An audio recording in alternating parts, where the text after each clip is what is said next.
Sebelumnya, perkenalkan nama saya Lisma Lelahasi, saya dari Pelita Intan Muda Kabupaten Bandung, selaku Master of Ceremony pada acara kita malam hari ini. Sebelumnya, saya ingin apa ya?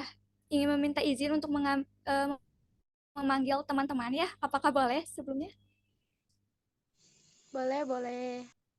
Ya ya, biar lebih akrab gitu ya. Nah, di sini teman-teman untuk sharing session pada kali ini merupakan kolaborasi pertama antara Pelita Intan Muda Kabupaten Bandung dengan Sinergi Jejak Baik. Nah, mudah-mudahan dengan acara ini atau tujuan acara ini adalah kita bisa menjalin silaturahmi dan juga bisa menambah relasi tentunya. Selain menambahkan wawasan terbaru mengenai tips sukses gitu ya untuk generasi Z menghadapi dunia kerja yang nantinya akan disampaikan oleh narasumber yang begitu luar biasa.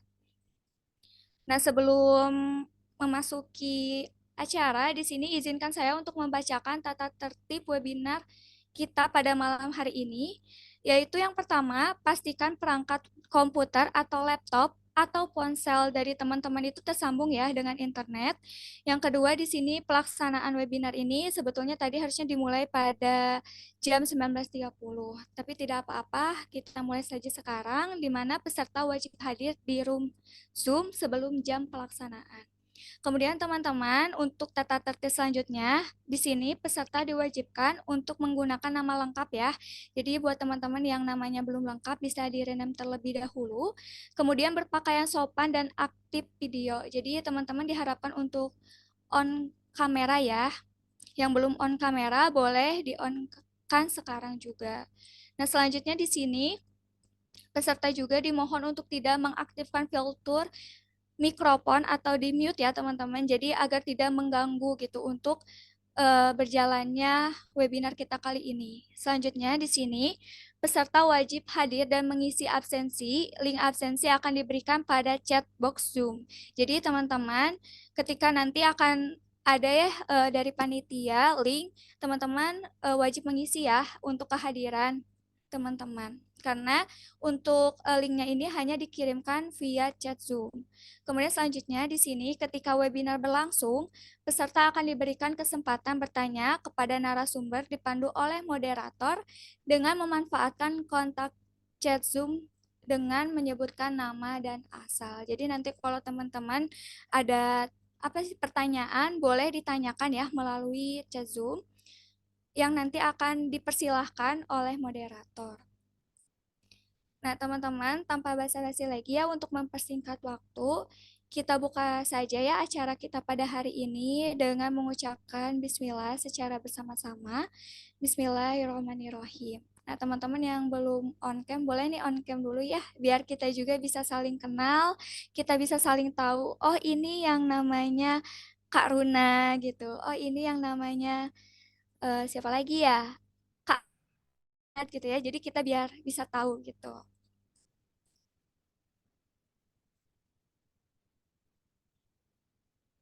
Nah, kalau misalkan ada yang bisa pakai background boleh ya, biar nanti kita foto bersamanya bisa kompak. Oke, kita langsung aja ya ke acara selanjutnya yaitu sambutan ya. Sambutan dari perwakilan dari Pelita Intan Muda Kabupaten Bandung. Boleh kepada Teh ya, Teh Runa saya persilahkan.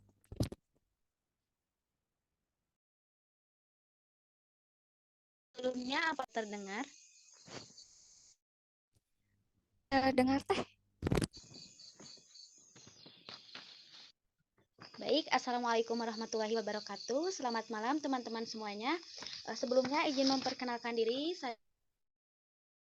Runa Fitriani, perwakilan dari Pelita Intan Muda Kabupaten Bandung dari Departemen Pendidikan. Para hadirin dan rekan-rekan yang mungkin baru bergabung pada webinar kali ini, selamat datang. Ini adalah salah satu kegiatan webinar dari Sinergi Jejak Baik yang berkolaborasi dengan Pelita Intan Muda Kabupaten Bandung. Puji syukur kita panjatkan kehadirat Allah Subhanahu wa taala. Karena malam ini kurang suatu apapun, kita bisa berjumpa ya di layar Zoom dimanapun berada ilmu, dan juga sholawat beserta salam kita haturkan kepada junjungan kita Nabi Muhammad SAW, para sahabatnya, kepada para pengikutnya hingga akhir zaman. Nah, malam ini kita akan menampilkan narasumber yang sangat luar biasa, yaitu Kabita Fargazen sebagai dosen informatika Institut Teknologi Telkom Purwakarta, yang mana pada malam hari ini berkesempatan untuk memberikan ilmunya kepada kita semua. Jadi, malam ini webinar dengan tema sukses generasi Z menghadapi dunia kerja. Nah, kira-kira ada insight apa saja? Semoga diberikan dan semoga teman-teman semuanya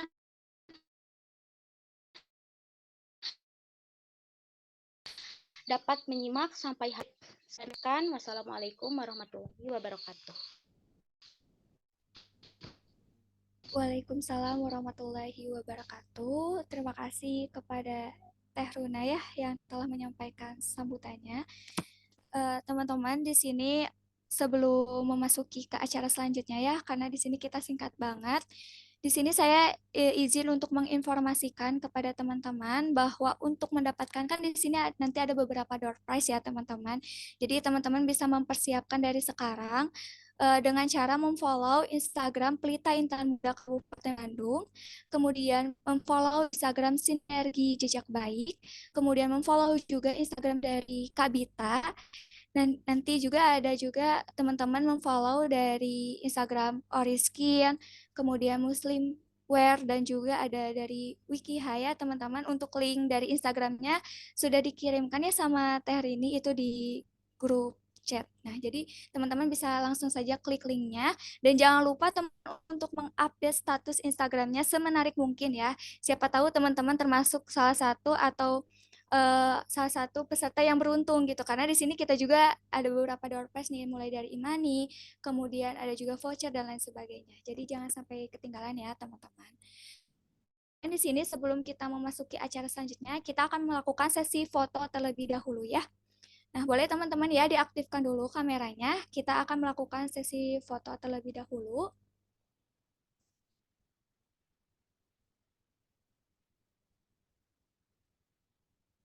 Nah, yang belum boleh ya.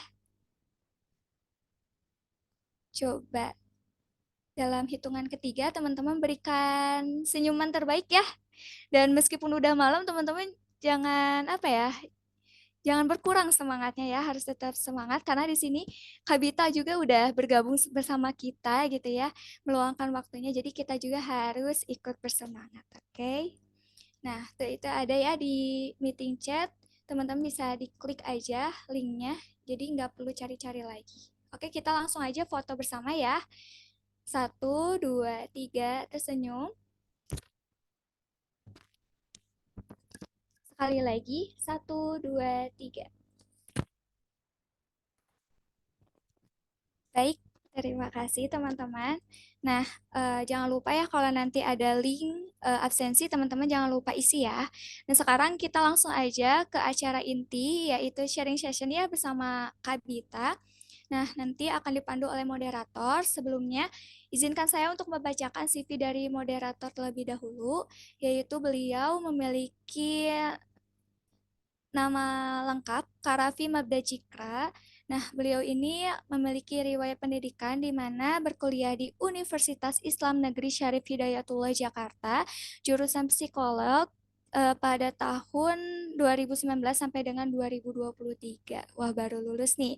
Kemudian di sini juga riwayat pendidikannya ada SMA IT Darul Rahman di Depok pada Agustus 2016 sampai dengan Juni 2019. Nah, kemudian untuk pengalamannya sendiri, di sini beliau pernah menjadi Human Resource Generalis di Layanan Kesejahteraan Psikologis Mahasiswa LKPM UIN pada Juni 2021 sampai Agustus 2020. 2023. Kemudian di sini juga untuk pengalaman selanjutnya beliau pernah menjadi asesmen tim Pusat Layanan Psikologi UIN Jakarta pada Juni 2022 sampai Juli 2023. Selanjutnya beliau juga pernah menjadi Human Resource Internship di Biro Psikologi SSDM Polri Markas Besar Kepolisian Republik itu pada Juni 2022 sampai Agustus 2022. Kemudian di sini ada pengalaman organisasi atau volunteering. Beliau pernah menjadi Head of Marketing and Communication di Duta Damai Jakarta BNPT RI DKI Jakarta Desember 2021 sampai sekarang. Dan di sini juga beliau pernah menjadi RIS di Dewan Mahasiswa Fakultas Psikologi UIN Jakarta pada Mei 2022 sampai Juni 2023. Nah, itu tadi CV beliau ya yang luar biasa ya. Nah, kepada Kak Raffi, saya serahkan acara kita pada malam hari ini. Ya, terima kasih banyak, Risma.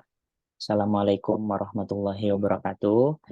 Selamat malam, teman-teman semua. Salam sejahtera, Om Swastiastu, Namo Buddhaya, salam kebajikan. Alhamdulillah, kesempatan malam hari ini kita berkumpul di ruang Zoom ya. Semoga acara kita 1-2 jam ke depan dapat berjalan dengan lancar. Malam hari ini kita akan talk show atau sharing santai nih, diskusi yang akan disampaikan langsung oleh narasumber yang tentu kita tunggu-tunggu ya. Dan beliau sudah hadir saat ini, Mas Bita Paragazian. Saya izin sapa beliau dulu. Assalamualaikum Mas Bita, selamat malam. Waalaikumsalam Mas Raffi. Suara saya terdengar nggak ya? Oke, sudah terdengar dengan jelas Mas Bita. Oke, Mas Bita gimana kabarnya malam hari ini? Alhamdulillah sehat Mas. Oke, Mas Bita. Mas Raffi gimana? Sehat Mas? Kabar baik, Alhamdulillah Mas Bita. Oke, teman-teman semua di sini juga semoga dalam keadaan sehat walafiat ya. Semoga kedepannya kita dapat lancar menjalankan talk show dan diskusi pada malam hari ini. Oke, kita menarik banget nih pembahasannya mengenai generasi Z gitu ya. Generasi Z dalam menghadapi dunia pekerjaan. Memang sebenarnya ada apa sih di generasi Z itu gitu. Kita ini termasuk generasi apa sebenarnya gitu usia-usia remaja saat ini. Nah, generasi Z ini kan sebenarnya generasi yang tumbuh gitu ya, generasi yang berhadapan langsung dengan teknologi, dengan internet, dengan sosial media gitu ya. Tentu dari yang kita hadapi ini banyak sekali kelebihan dan kekurangannya gitu. Kalau teman-teman masih ingat gitu ya, 2019 lalu kita pernah dihadapkan dengan pemadaman lampu sepulau Jawa dan Bali gitu ya. Itu kurang lebih hanya 3 jam, tapi banyak teman-teman kita tuh yang bekerja gitu ya, terutama di generasi Z ini, yang tidak bisa menghadapi situasi seperti itu gitu. Malah ada yang sampai rela-rela pergi ke luar negeri untuk mendapatkan akses internet gitu. Karena memang Gen Z ini terkenal dengan generasi yang langsung berkomunikasi dengan teknologi di setiap harinya gitu. Bayangkan aja kita kuliah aja tuh sekarang komunikasinya via WA ya dengan dosen-dosen ya. Jadi kalau kita nggak buka WhatsApp 1 hari aja rasanya banyak yang tertinggal gitu informasi-informasi di luar.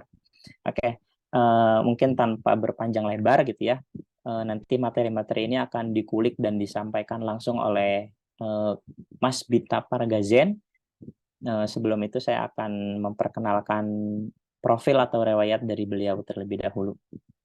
Jadi Mas Bita ini nama lengkapnya ya, Bita Paragazian Eskom Mhan. Riwayat pendidikan beliau, diploma 3-nya pada tahun 2010 sampai dengan 2013 di Politeknik Negeri Lampung. Lalu beliau melanjutkan S1 atau sarjananya pada tahun 2014 sampai 2015 di Institut Informatika dan Bisnis Dharma Jaya. Lalu beliau saat ini pendidikan terakhirnya adalah magister atau S2 yang beliau tempuh di tahun 2018 sampai 2020 di Universitas Pertahanan Republik Indonesia. Wah, di Unhan ini impian anak-anak muda nih, Mas Dita. Saya juga termasuk yang tertarik untuk masuk Unhan. Terus riwayat jabatan beliau saat ini adalah sebagai dosen tetap di Teknik Informatika dan staf urusan publikasi.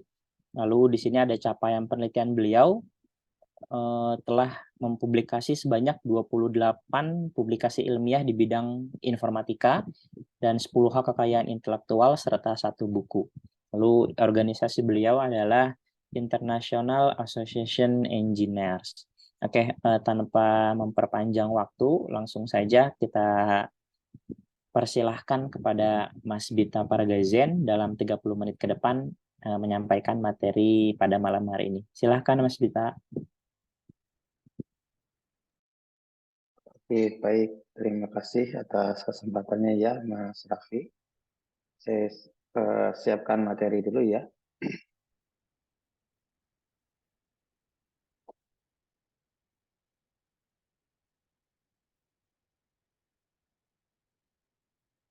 Oh, saya nggak bisa ini ya, nggak bisa share screen ya. Oke, mungkin Kak Lisma atau host di Coba, sini coba. boleh bantu untuk ya. Bisa. Sekarang sudah bisa. Oke, sudah bisa ya Mas Bita ya? Oke, sudah bisa. Bentar ya.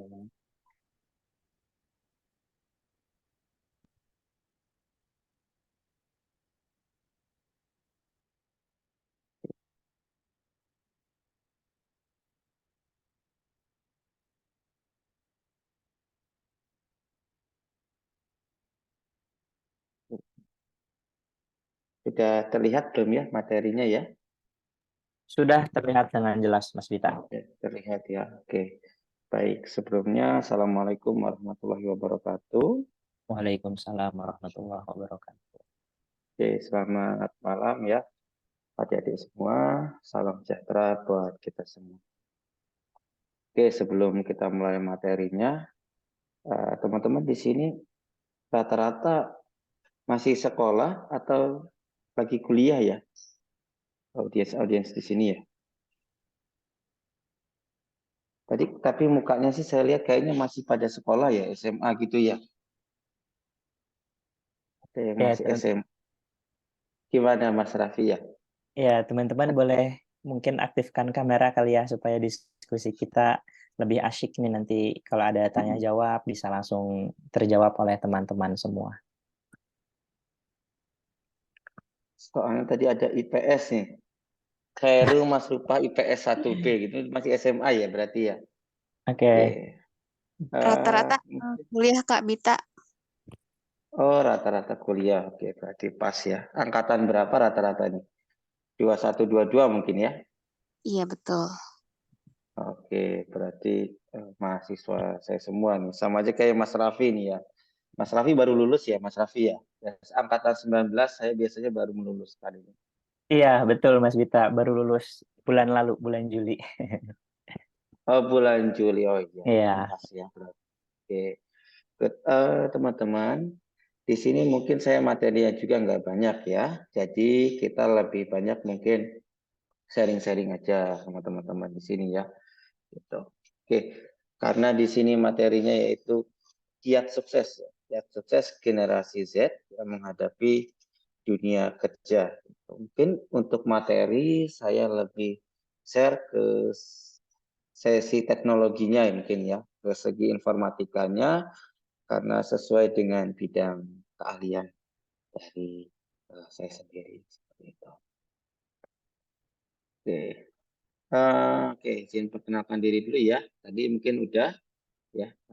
Saya mungkin sedikit memperkenalkan diri lagi ya. Nama Bita Paragazen, asalnya dari Lampung. Saat ini bekerja di kampus Institut Teknologi Telkom Purwokerto.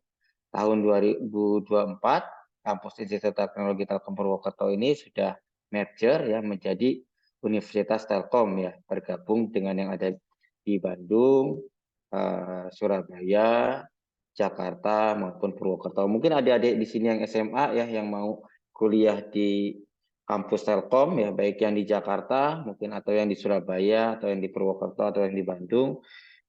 Nanti tahun depan itu sudah menjadi Universitas Telkom. Oke, untuk riwayat semuanya tadi sudah disampaikan ya. Selanjutnya saya akan menyampaikan sedikit ya tentang generasi Z ya teman-teman di sini ya. Mudah-mudahan teman-teman masih semangat ya, nggak ada yang mengantuk ya. Kalau mengantuk mungkin bisa potong omongan saya aja gitu ya. Mau bertanya atau maupun apapun itu silakan ya. Jadi di sini santai aja gitu. Nah, jadi teman-teman harus tahu dulu ya apa itu generasi Z gitu ya. Generasi Z di sini yaitu generasi yang ada dilahirkan, artinya seperti itu. Dilahirkan dari tahun 1997 sampai dengan 2012. Nah, mungkin teman-teman di sini di rentang segini ya, 97 sampai 2005 mungkin seperti itu. Nah, kalau saya ini masih di rentang milenial ya, dari 1981 sampai 1986. Ada juga generasi X yaitu 1965 sampai dengan 1980. Baby boom ya itu 1946 sampai dengan 1964. Nah, jadi teman-teman, generasi Z ini sangat beruntung ya. Sangat beruntung karena apa? Di generasi Z itu sudah teman-teman lahir itu udah maju gitu teknologinya ya. Nah, rata-rata mungkin di sini tinggalnya di Bandung gitu ya atau mungkin di Jakarta ya yang memang kotanya atau kabupatennya sudah cukup maju gitu ya. Jadi teman-teman tinggal mengikuti perkembangan zaman saja. Gitu. Nah, selanjutnya di generasi Z ini juga ya banyak dibantu ya dari segi-segi teknologinya gitu. Jadi teman-teman juga bisa memanfaatkan teknologi yang ada ya. Sampai sekarang mungkin yang masih SMA gitu juga ya, yang masih kuliah itu sangat terbantu sekali. Bahkan kalau sebelum adanya Zoom kayak gini gitu ya, nah, kita pasti membutuhkan waktu, biaya yang cukup tinggi ya, yaitu untuk mengumpulkan orang-orang di sini. Seperti itu dengan adanya Zoom, gitu kan teman-teman Gen Z juga bisa mendengarkan ya informasi apapun itu ya cukup melalui Zoom. Nah, generasi Z ini tidak sempat ya mendapatkan atau merasakan kehidupan teknologi tanpa internet. Mungkin sedikit tadi sudah disinggung sama Mas Raffi ya. Nah, kebanyakan juga dari generasi Z itu senang yang instan-instan. Ya, jadi sangat bergantung pada internet dan teknologi. Ya, ini mungkin sedikit terbukti juga ya ketika saya gitu membimbing mahasiswa ya, mahasiswa di rentang lahiran di generasi Z ini banyak yang mencari referensi terutama tugas-tugas yang secara instan ya, tidak memparafrase yaitu ya. Jadi hanya melangsungkan banyaknya kopas-kopas seperti itu. Dan sekarang juga banyak teknologi AI ya yang memudahkan masyarakat gitu untuk mencari sebuah informasi. Nah, namun di samping hal itu juga ya teman-teman di sini ini dijelaskan ya pada tahun 2018 oleh Nick Nisi ya. Dia adalah seorang peneliti. Apa itu komponen besar pada generasi Z? Jadi generasi Z itu dibagi menjadi 4 ya. Ada namanya undefined ya, dialog ya, realistik sama communiholic. Nah, di unified ya, si generasi Z ini itu sangat menghargai ya ekspresi setiap individunya ya. Terbukti ya teman-teman mungkin di generasi Z ini senang dalam interaksi seperti itu.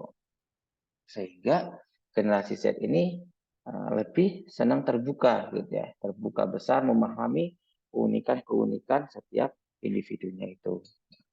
Jadi senang interaksi intinya di sini ya. Selanjutnya dia juga ya di Gen Z ini percaya akan pentingnya sebuah komunikasi ya dalam menyelesaikan konflik. atau perubahan-perubahan. Jadi terbukti kalau mungkin teman-teman lihat komentar-komentar gitu ya di sosial media atau di situs-situs pemerintahan atau di situs-situs pemangku kebijakan, banyak sekali yang melakukan komentar-komentar seperti itu ya oleh generasi Z ya. Saya pun pernah melakukan riset ya, penelitian ya, komentar di Instagram gitu ya, saya melakukan scraping, ternyata dicek yang melakukan komen-komen atau melakukan melakukan kritik itu di rentang usia 17 sampai 23 tahun. Dan itu juga sudah saya riset dan sudah ada juga di Google Scholar ya, kalau teman-teman mungkin suka Google Scholar. Nah, terus juga ya ada realistik ya. Nah, jadi di generasi Z teman-teman ini lebih cenderung pada realistis gitu ya. Realistis yang ada kenapa? Karena semua dimudahkan oleh adanya internet gitu ya, oleh adanya sosial media, oleh adanya informasi-informasi yang begitu cepat sekali gitu ya. Per detik itu sudah ada. Kalau dulu ya setiap informasi yang ada kita hanya mengetahuinya lewat koran ya. Lewat apalagi ya, koran, ya lewat koran lah ya. Kalau sekarang hanya sekian beberapa detik sudah. Ya, jadi lebih realistis gitu ya, lebih kritis juga gitu. Dan analitis dalam mengambil sebuah keputusan dibandingkan dengan generasi-generasi sebelumnya. Gitu. Karena dimudahkan lagi tadi ya dengan adanya teknologi itu. Nah, selanjutnya yang itu nih, komunihalik ya. Artinya terlibat dalam berbagai komunitas ya seperti ini gitu ya. Komunitas-komunitas di sini gitu ya, teman-teman di sini kan sangat menyukai ya. Nah, ini terbukti ya di generasi Z ini seperti itu. Dan memanfaatkan kecanggihan teknologi nah seperti Zoom ini. Gitu ya. Jadi kita bisa menambah silaturahmi ya. Manfaat yang ingin diberikan. Nah, jadi 4 komponen besar generasi Z itu seperti ini. Ya, sebelum teman-teman mungkin bertanya-tanya ya, apa sih generasi Z gitu, apa sih generasi milenial? Karena saya lihat di sini dari mukanya yaitu teman-teman masih rentang usia belasan tahun sampai mungkin 23 tahun lah ya. Nah, selanjutnya teman-teman di sini mengapa dari mengalir lebih jauh. Ayo kita nyanyi bersama. Wah, Mas Aldi suaranya bagus banget nih. Seperti genderang mau perang. Oke. Next ya. Nggak apa, santai aja ya. Nah, dari tadi kan kita udah sedikit menjelaskan ya, apa itu Gen Z. Kita langsung aja ke inti ya. Nah, jadi Gen Z ini banyak sekali ya menjadi tantangan ya. Tantangannya yaitu mencari kerja gitu ya, mencari kerja saat ini gitu ya. Jadi setelah pandemi itu banyak sekali pekerjaan job seeker ya, artinya seperti itu ya. Jadi banyak seseorang yang mencari kerja gitu ya. Dan perusahaan-perusahaan juga banyak yang kolaps ya, banyak yang tutup gitu ya. Terus juga adanya career switch ya. Jadi pindah-pindah pekerjaan seperti itu ya, gonta-ganti pekerjaan di kalangan muda. Nah, ini seperti ini ya. Biasanya gajinya nggak sesuai gitu atau under pressure gitu. Suka pindah-pindah pekerjaan. Dan juga yang menjadi halangannya itu kurangnya adaptasi dengan teknologi. Ya. Nah, ini yaitu fenomena pencari pekerjaan. Gitu ya. Jadi sekarang itu kita tidak bisa ya mengharapkan hanya mencari pekerjaan di sebuah perusahaan saja. Seperti itu tidak bisa. Kita harus benar-benar memutar otak ya bagaimana kita bisa menghasilkan sesuatu gitu. Jadi menghasilkan sesuatu artinya tidak hanya sesuai dengan jurusan kita kuliah, tidak hanya seperti itu. Ya, jadi apapun bisa kita hasilkan. Nah, next ya. Nah, ini dia ya, berdasarkan data dari Badan Pusat Statistik ya, teman-teman. Nah, jadi pencari kerja terbanyak itu di tahun 2020. Ada yang tahu kenapa? Kok banyak banget gitu yang mencari kerja di tahun 2020?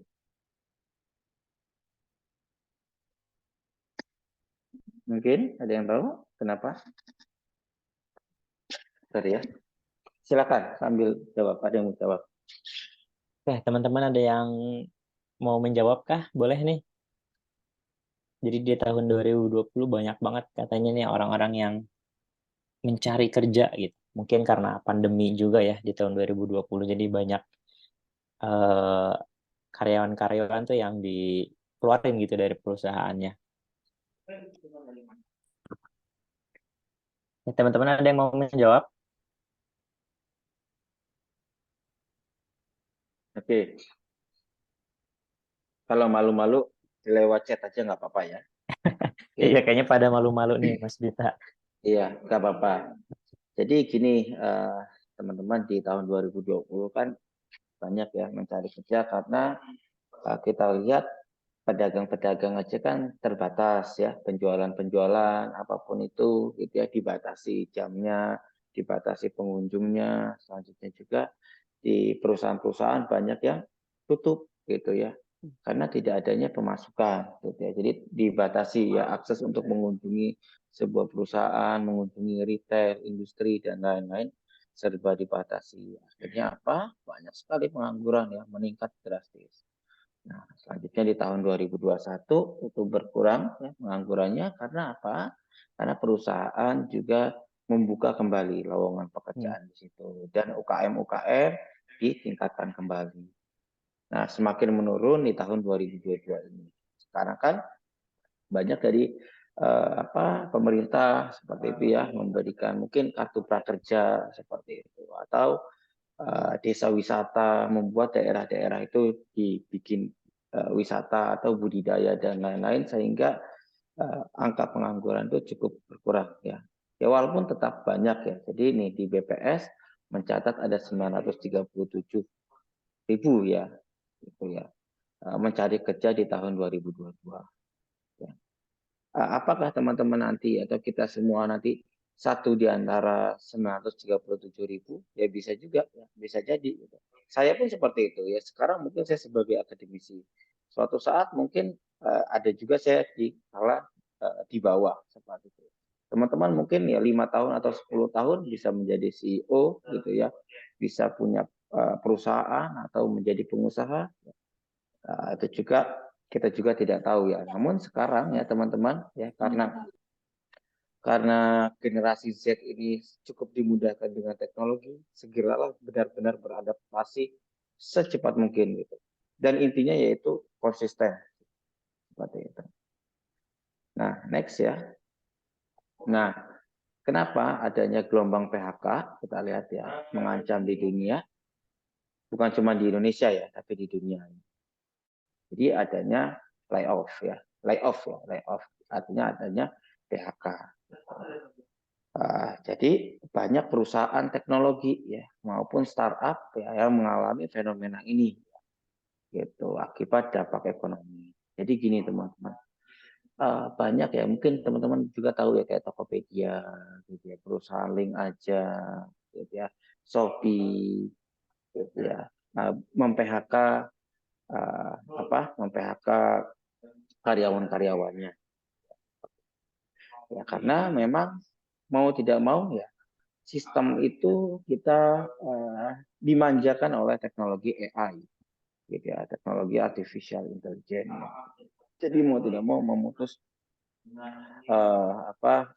human yang bekerja di sebuah perusahaan, ataupun dampak ekonomi juga ya, seperti terjadinya COVID. Nah, selanjutnya ya teman-teman, nah, perusahaan e-commerce nih, startup ya kebanyakan startup memang yang menjadi dampak ya karena biasanya di startup itu ada suntikan dana ya, suntikan dana gitu ya. Nah sekarang kan makin sulit gitu, untuk mendapatkan suntikan dana.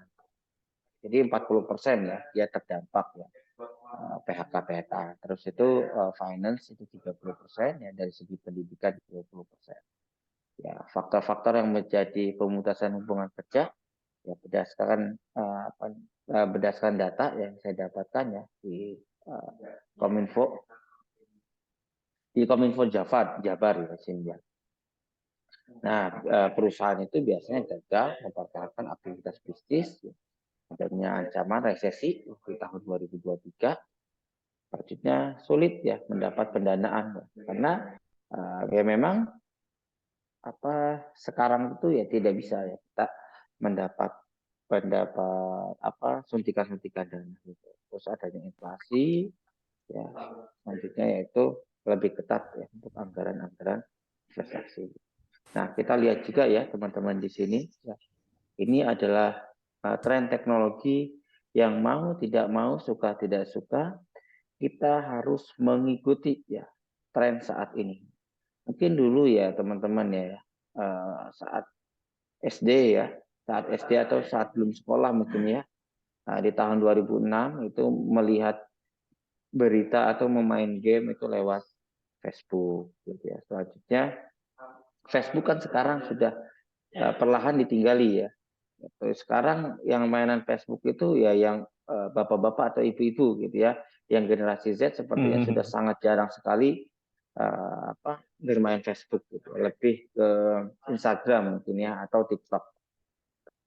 Nah, next ya di tahun 2007 adanya Netflix ya, terus 2010 adanya Instagram ya, terus adanya teknologi Uber, 2012 adanya Tesla, terus ada juga ya iPad. Nah, sekarang udah mulai fingerprint di 2013 itu. Ada di fingerprint ya. Terus adanya Alexa ya di 2015, mulai smartwatch ya, smartwatch. Nah, di 2017 tuh mulai adanya Face ID ya. Jadi bermula dari Apple Face ID ya sehingga smartphone lainnya itu pada mengikuti ya. Terus ada di 2018 ada metal printing ya. Nah, di 2019 itu udah menerapkan AI ya, AI healthcare ya. Jadi sekarang itu tentang kesehatan itu sudah banyak sekali yang berbasis artificial intelligence ya. Gitu. Nah, terus juga AR juga ya, augmented reality juga ya di tahun 2020 itu sudah mulai booming ya. Tuh. Mungkin kalau teman-teman ke IKEA ya, IKEA itu juga sudah menerapkan teknologi AI. Jadi kalau kita mau beli sesuatu gitu ya, kita juga dia udah menggunakan augmented reality ya, umpamanya kita disimulasikan menaruh barang, menaruh kursi atau meja gitu, sudah menggunakan AR itu. Dan mau tidak mau kita harus mengikuti itu ya, agar kita tidak tertinggal dari zaman seperti itu ya. Saya pun seperti itu. Jadi mungkin saya lebih tua 10 tahun ya dari teman-teman di sini ya. Gitu. Saya lahiran 92 ya. Teman-teman mungkin lahiran berapa tahun 98 atau 99 ya atau 2000-an ya, generasi 2000-an ya saya rasa. Itu saya pun harus terus update karena kalau kita nggak update ya kita akan terus tertinggal dan ya kita hanya menjadi orang yang itu aja. Nah, di tahun 2021 seterusnya baru adanya Google AI ya. Mungkin teman-teman juga tahu ya kayak ada ChatGPT kayak gitu ya, atau mungkin lagi apalagi ya selain ChatGPT ada robot mungkin teman-teman tahu yang barista di Family Mart, pernah dengar nggak? Ya, nah itu juga ya sudah menggunakan robotik kayak gitu ya. Jadi mau tidak mau kita harus mengikuti tren-tren seperti itu. Nah ini adalah saya mungkin sedikit menjelaskan ya. Sekarang ya teman-teman ya kita dihadapi ya segala macam terkait artificial intelligence.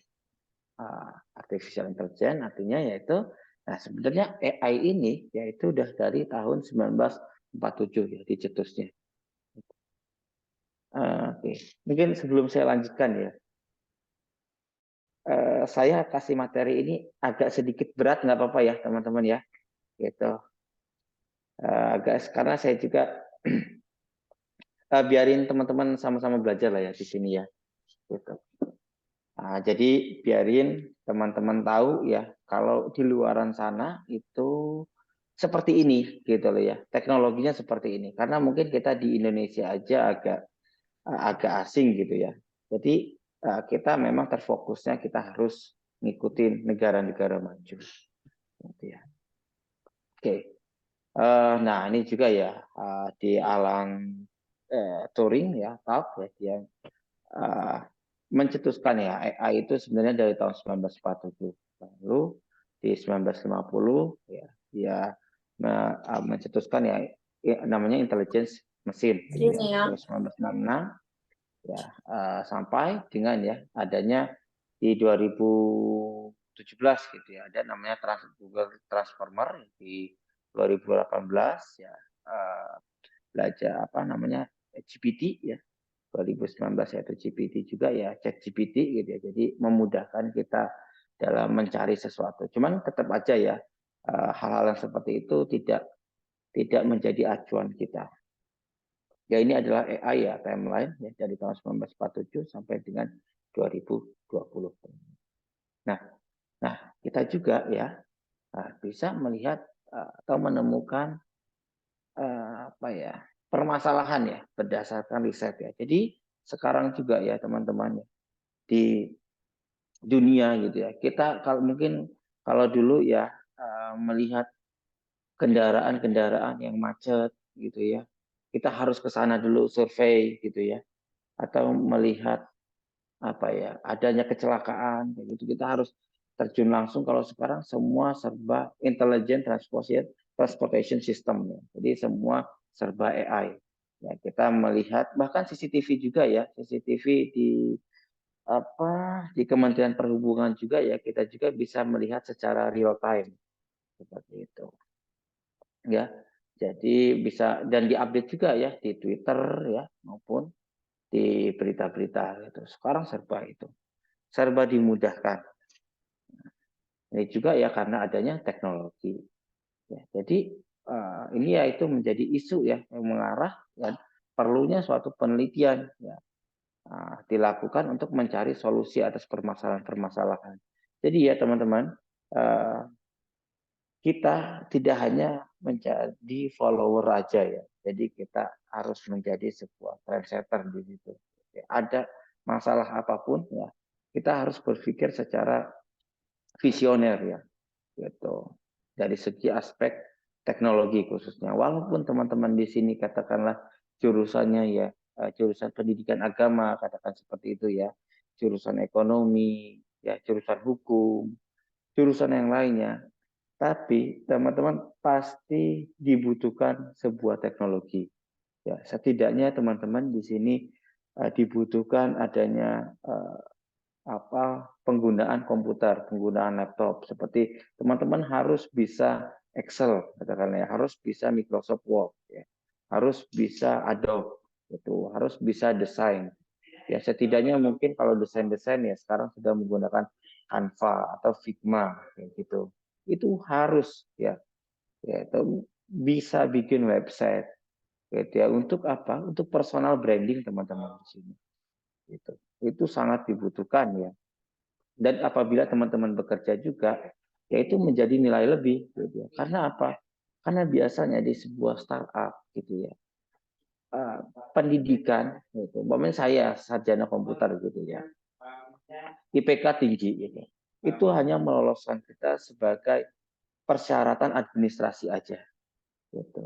Nah, selebihnya yaitu bagaimana kemampuan kalian itu ketika diberi tes oleh HRD-nya, bisa atau tidaknya. Gitu ya. Kecuali ya kalau kalian ingin menjadi seorang dosen ya memang harus sesuai dengan sekolahnya di mana. Cuman kalau kalian mau mengembangkan sesuatu atau ingin berkarir gitu ya di bidang pertanian, katakanlah jurusan pertanian di sini, tapi kalian punya kemampuan dari bidang marketing kayak gitu ya, dari sisi pembuatan websitenya, dari sisi komunikasi yang baik gitu kan, itu menjadi nilai lebih. Itu karena kuliah itu hanya 10% lah ya. Selebihnya itu di lapangan. Realitanya seperti itu. Nah, Dan sekarang ya teman-teman, human itu kalah ya, artinya bukan artinya bersaing dengan yang namanya AI, ya artificial intelligence. Ya, mungkin teman-teman tahu ya, namanya GPT juga ya. Pernah coba GPT nggak? Ada yang pernah nyoba?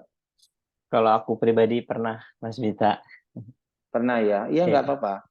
Jadi mau tidak mau kita harus mengikuti itu. Nah tapi ya GPT itu kita tidak bisa ya hanya mengandalkan bagaimana cara membuat desain seperti itu ya. Bagaimana cara menanam pohon apa mangga kayak gitu. Tidak hanya seperti itu. Kita harus benar-benar detail dalam bertanyanya.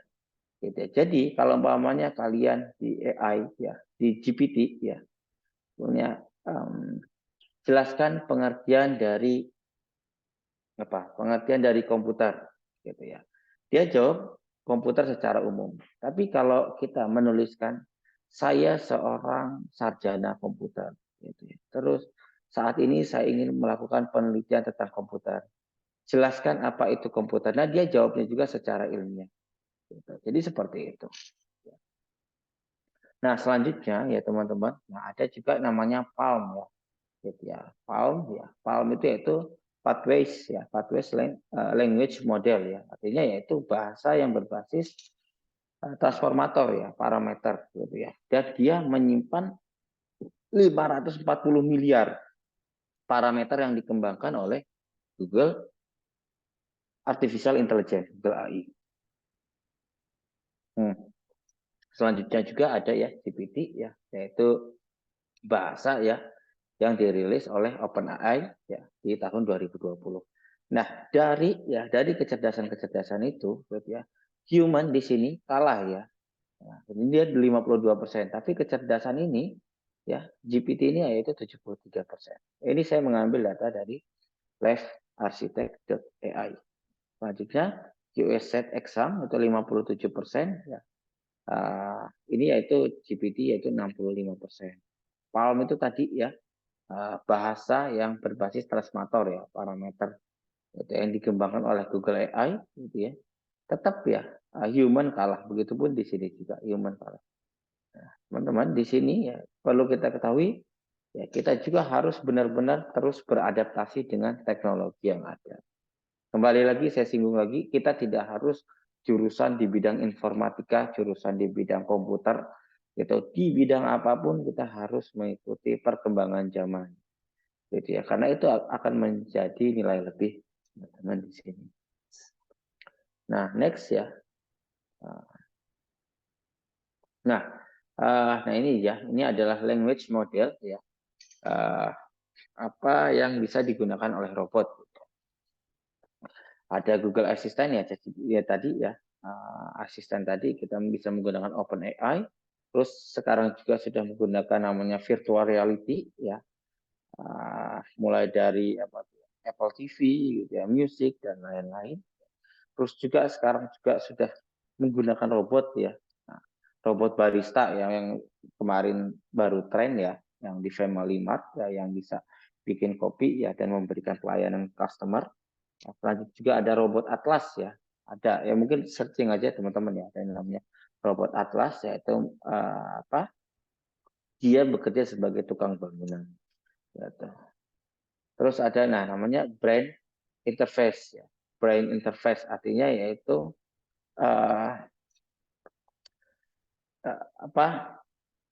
perangkat ya, perangkat yang dapat menerjemahkan informasi dari saraf ya, yang menjadi sebuah perintah ya, yang bisa mengendalikan sebuah perangkat lunak. Ya, seperti menggunakan komputer atau menggunakan robot seperti itu. Dan banyak peneliti-peneliti juga ya, seperti yang saya tahu ya ada namanya Profesor Suprijatno ya dari ITB kalau tidak salah ya, itu juga mengembangkan kursi roda soft robotik. Jadi untuk rehabilitasi pasca serangan stroke. Nah begitu pun teman-teman juga ya, teman-teman bisa ya usaha apa gitu ya. Nah, mungkin saya sedikit juga ya singgung di sini ya, teman-teman ya. kualifikasi standar S1 karena teman-teman di sini banyak yang kuliah ya. Jadi basic S1 itu yaitu setidaknya di sini mampu mengaplikasikan bidang keahliannya ya. Nah, dengan memanfaatkan iptek gitu ya. Dan menyelesaikan masalah ya. Serta juga bisa beradaptasi dengan teknologi gitu ya. Terus juga menguasai konsep ya di bidang teori ya, dan mampu mengambil keputusan yang tepat berdasarkan analisisnya. Jadi harus bisa ya kemampuan di bidang kerja ya teman-teman ya, pengetahuan yang dikuasai apa, terus kemampuan manajerialnya. Nah ini adalah kualifikasi S1 ya, itu. Jadi teman-teman harus bisa seperti itu. Dan bagus ya kalau teman-teman masih kuliah di sini ikut organisasi gitu ya. Nanti kan ada ilmu ya dari saya, mungkin dari teman-temannya juga di sini ya, ada ilmu itu bisa dicatat, bisa diimplementasikan. Kuncinya teman-teman di sini yaitu konsisten ya. Kalian mau belajar apa yaitu konsisten. Kalian percuma mendapatkan ilmu sebanyak mungkin tapi tidak ada actionnya gitu. Ya jadi suksesnya kalian itu ya ada di tangan kalian sendiri.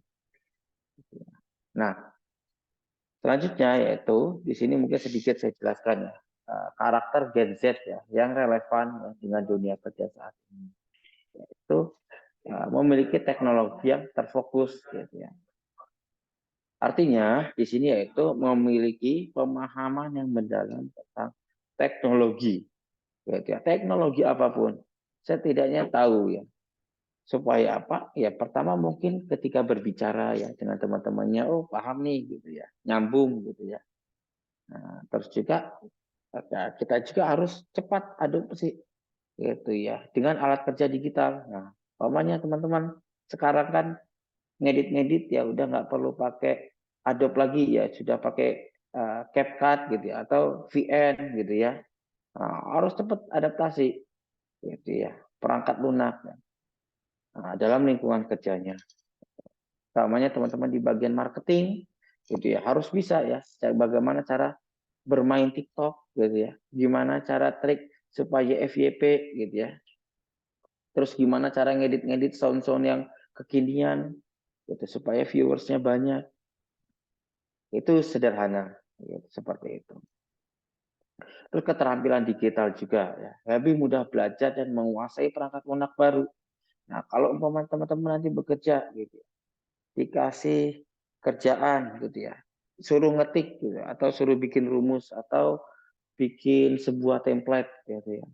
Jadi harus tahu bagaimana cara melakukan pemasarannya seperti apa, bagaimana cara menggunakan keterampilan digital itu ya, perangkat lunak yang baru serta alat kerja yang berbasis teknologi gitu. Harus kita ikuti gitu. Ya. Terus kreativitas nah dalam konten digital. Tadi ya, kreatif ya dalam konten-konten digital. Jadi kalau teman-teman ya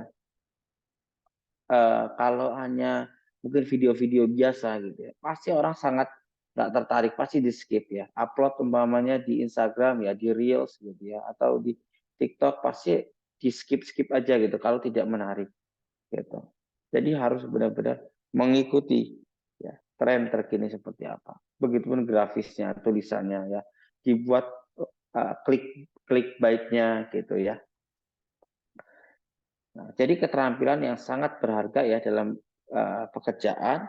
Jadi salah satunya melibatkan pemasaran digital, ya, bagaimana desainnya. Nah, selanjutnya juga yaitu yang terakhir, ya, pendidikan berbasis teknologi. Oke, saya mungkin sedikit ya tanpa mengurangi ya apa jurusan teman-teman di sini, gitu ya.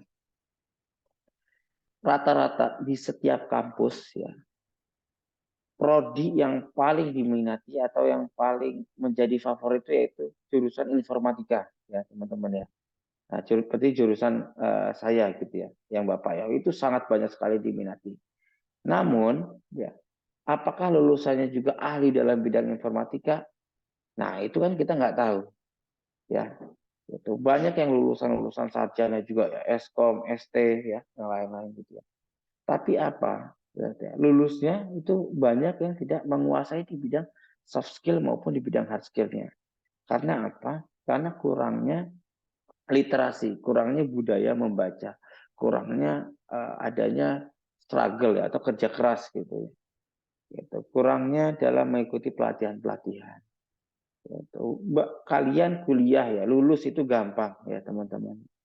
Menyelesaikan TA atau skripsi itu sangat mungkin sangat cepat gitu ya. 4 tahun pasti kalian sudah selesai. Gitu. Tapi setelah itu ya, selanjutnya sampai kalian itu mungkin kakek nenek atau berkeluarga, nah itu yang menjadi tantangan teman-teman. Nah, next ya. Nah, selain adaptasi teknologi tadi, kita dibutuhkan juga yaitu komunikasi ya. Nah, komunikasi efektif ya, seperti teman-teman di sini, seperti saya juga di sini gitu ya. Nah, ini yang paling penting ya. Kita harus tahu ya audiens kita itu siapa gitu ya. Kalau mungkin kita berbicara dengan pejabat, kita sesuaikan, kita cukup merendah, gitu ya. Atau kita berbicara dengan rekan, atau bicara mungkin dengan dosen. Ya. Nah, kita juga harus tahu ya siapa audiens kita, dan kita juga cukup menjawab ya dengan jelas dan ringkas ya. Kita tidak usah menjawab dengan asumsi-asumsi. Itu orang nggak suka. Apalagi orang-orang yang memiliki pendidikan tinggi, gitu ya. Kita dikasih asumsi itu sangat tidak suka. Gitu ya. Terus kita juga harus menjaga emosi, ya. Nah, biasanya semakin berpendidikan itu emosinya semakin terkontrol, gitu ya. Ya, dengan bijak. Nah, terus juga penggunaan teknologi, ya, dengan bijak juga. Tidak, jangan head comment seperti itu ya. Jangan komen-komen pakai fake account, terus komen-komen, terus membuli-buli. Nah, itu nggak boleh ya. Ini keterampilan yang sangat mendasar ya, bagi generasi Z. Karena gini teman-teman, kalau komunikasi kita bagus, ya, attitude kita baik, ya, atasan, ya, stakeholder itu pun respect dengan kita. Ya. Kalau teknologi itu bisa kita pelajari sendiri. Selanjutnya yaitu kerjasama tim. Ya. Nah, ini yang paling menjadi tantangan. Bagaimana kita bisa bekerja sama, bagaimana cara berkolaborasi, bagaimana cara memecahkan suatu masalah, gitu ya. Nah, ciptakan pekerjaan-pekerjaan yang positif. Artinya kurangi mungkin mengatakan orang lain, yang menjelek-jelekan, mengolok-olok, membuli, gitu ya. Ciptakan pekerjaan-pekerjaan yang positif. Ya mungkin bisa aja nongkrong bareng, gitu ya. Atau makan-makan bareng-bareng, tapi tidak mengganggu pekerjaan. Betul. Selanjutnya yaitu pemecahan masalah ya, berpikir kreatif ya, buat rencana, tindakan ya, implementasi, terus empati juga ya, mau ada temannya yang sakit atau seperti apa itu kita harus empati ya. Oke, ini mungkin saya waktunya kayaknya udah lewat ya, belum ya, sudah ya. Tepat 30 menit Mas Bita. Oh, Tapi nggak 30 apa-apa menit. dilanjutin aja sampai selesai. Oh, sampai selesai. Oke. Oke, nah teman-teman. Nah, ini adalah 10 pekerjaan yang dengan peminatan tertinggi ya. Nah, rata-rata itu di bidang teknologi lagi. Ya. Teknologi, mau tidak mau teknologi pasti ya. Tapi teman-teman, kita juga ya yang mungkin kuliahnya bukan teknologi, ya jangan pesimis juga gitu ya. Karena kita juga bisa memanfaatkan budaya-budaya atau memanfaatkan usaha gitu ya. Mungkin kayak usaha maggot gitu. Tahu maggot nggak teman-teman? Maggot tahu nggak maggot? Tahu ya? Tahu-tahu banyak yang Tahu lagi ya? dibisnisin ya. Nah itu ya usaha maggot itu kan dia bisa makan sampah-sampah organik kayak gitu ya, pakan ternak, pembersihan lingkungan. Jadi teman-teman tidak hanya fokus pada 10 pekerjaan ini terus saya mendalami ini gitu, tidak harus terus fokus ke big data, fokus ke AI gitu. Fokus ke katakanlah IoT gitu. Tidak harus seperti itu. Jadi teman-teman bisa memanfaatkan peluang yang ada. Mungkin ya yang basicnya usaha gitu ya, bisa melakukan tanaman organik yang berkelanjutan atau budidaya tanaman obat, gitu ya, tanaman indoor atau usaha peternakan alternatif, gitu ya, budidaya ikan berkelanjutan itu nggak masalah, ya. Yang penting kan bagaimana cara melakukan pemasarannya, bagaimana cara melakukan digital marketing. Oke, next. Nah, ini adalah 70. Nah, ini berdasarkan data ya, saya ambil 72% generasi Z itu di Asia Pasifik ya, bercita-cita menjadi pengusaha. Ini 7 dari 10 gitu ya. Gitu. Oke, ini bisa dibaca aja ya teman-teman ya. Ini saya ngambil dari Entrepreneur for Gen Z dan Millennial in Asia Pacific di tahun 2012. Next ya teman-teman ya. Nah, ini lalu bagaimana ini solusinya untuk generasi Z? Jadi bagaimana generasi Z ini bisa memanfaatkan lagi-lagi sosial medianya ya atau platform online-nya gitu, untuk membangun profil profesional atau membangun personal branding-nya yang lebih kuat gitu ya. Jadi kembangkan citra positif ya apabila sudah bekerja, gitu, citra positif yang baik, relasi yang baik gitu ya. Terus mau berusaha gitu ya, memperluas networking, gitu ya, membagikan pemikiran-pemikiran kita yang visioner gitu ya. Dan kita harus benar-benar siap ya, menghadapi perubahan tren yang ada, pekerjaan yang ada, ya. Bagaimana kita beradaptasi dengan begitu cepat. Ya. Oke, nah ini ya generasi Z ya, harus benar-benar siap menghadapi perubahan sosial, perubahan tren pekerjaan dan sosial media. Ya, begitupun ini ya, saya pun ya saya ada LinkedIn ya dengan ada 439 pengikut, gitu ya. Saya pun harus mengikuti tren yang ada. Dan saya pun ada YouTube ya dengan 1000 subscriber ya. Jadi saya share biasanya ya materi-materi atau seminar-seminar yang pernah saya isi, gitu ya, agar kita membagi ilmu-ilmu yang ada. Seperti itu, kita harus benar-benar mengikuti zaman yang ada. Itu untuk menggapai kesuksesan ya teman-teman ya. Oke, terima kasih mungkin dari saya itu aja ya Mas Raffi. Selanjutnya saya serahkan ke Mas Raffi. Terima kasih. Oke, terima kasih banyak Mas Bita atas kesempatan diberikan materi yang cukup berharga banget, dan ini isinya daging semua Mas Bita. Kita apresiasi dulu ya teman-teman, boleh applause dulu ya. Di sini ada fitur tepuk tangan. Kita beri applause untuk Mas Bita. Terima kasih banyak atas materinya. Tadi aku setuju banget sih sama Mas Bita gitu ya, bahwa generasi Z ini generasi sangat beruntung gitu, hidup di antara kemajuan-kemajuan teknologi gitu. Karena mau nggak mau kita kan semakin hari semakin harus bisa harus bisa beradaptasi dengan perkembangan zaman yang juga tentu sangat pesat gitu perkembangannya. Nah, sebelum kita ke sesi diskusi tanya jawab nih dengan teman-teman peserta, aku ada sedikit pertanyaan sih untuk Mas Bita. Tadi kan Mas Bita bilang gitu ya, mungkin ke depannya banyak banget nih pekerjaan-pekerjaan atau pekerjaan human ini akan tergantikan oleh berbagai macam perkembangan zaman ke depannya gitu. Kayak mungkin sekarang aja udah banyak contohnya ya. Tadi Mas Bita sampaikan tuh robot-robot di restoran tuh sekarang sudah bergantikan gitu, yang dulunya yang melayani adalah barista atau chef-chef di restoran tuh sekarang sudah banyak tergantikan dengan robot gitu. Atau kita kalau ke pom bensin aja sekarang banyak yang self service gitu ya. Jadi kalau dulu kita ngisi bensin kendaraan tuh ada yang melayani gitu, tapi sekarang tuh udah kita yang isi sendiri gitu, tinggal scan, bayarnya juga nggak harus pakai cash, kita bisa bayar pakai QRIS, pakai m-banking atau lain sebagainya. Berarti kan ini menandakan perkembangan zaman yang semakin cepat banget gitu loh. Nah, pertanyaan aku adalah kira-kira gimana sih cara kita gitu ya untuk mudah beradaptasi dengan perkembangan zaman yang semakin maju ini, Mas Dita?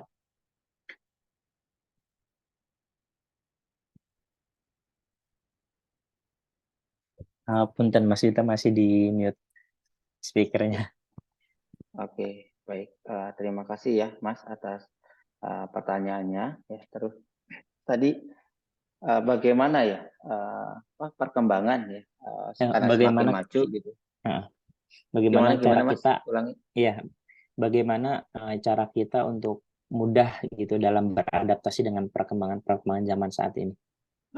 Oke, baik. Jadi sebenarnya gini, Mas, ya baik teman-teman semua ya. Hal yang paling penting yaitu kita terus belajar ya, terus melihat informasi yang ada. Artinya gimana terus belajar ya ini? Di sini yaitu dari kunci dalam beradaptasi kita. Bagaimana kita mencari sebuah kesempatan, bagaimana kita meningkatkan keterampilan kita, meningkatkan pengetahuan kita. Ya. Selanjutnya kita harus terbuka ya, terbuka pikiran kita ya, terbuka artinya ya terbuka pikiran untuk perubahan gitu. Bagaimana kita bisa mempertahankan sikap terbuka kita ya terhadap perubahan dan inovasi itu. Gitu. Artinya di sini kita jangan pernah takut untuk mencoba hal-hal yang baru. Gitu ya. Dan kita harus bisa mengambil resiko. Resiko dalam artian yang masuk akal ya. Gitu. Kita harus mencoba di situ. Terus kita kita juga harus memantau ya perkembangan teknologi kita. Harus tetap up to date ya. Tren teknologi terkini itu seperti apa gitu ya. Jadi kita di sini intinya kalau katakanlah ya petugas pom bensin sekarang sudah self service gitu di sini ya. Karena apa? Karena petugas pom bensin saya bukan maksud untuk merendahkan atau apa ya gitu ya. Jadi gini, petugas pom bensin itu kan artinya dia mengisi gitu ya, memasukkan angka, mengisi, menerima uang selesai. Ya, terus selanjutnya seperti itu terus ya, mengisi, menerima uang, masukkan angka selesai. Artinya apa? Di situ tidak ada kemampuan-kemampuan yang memang difikirkan di situ gitu ya. Perubahan-perubahan secara teknologi di situ. Gitu. Jadi mau tidak mau ya yang hal-hal yang bersifat administratif itu akan tergantikan ya.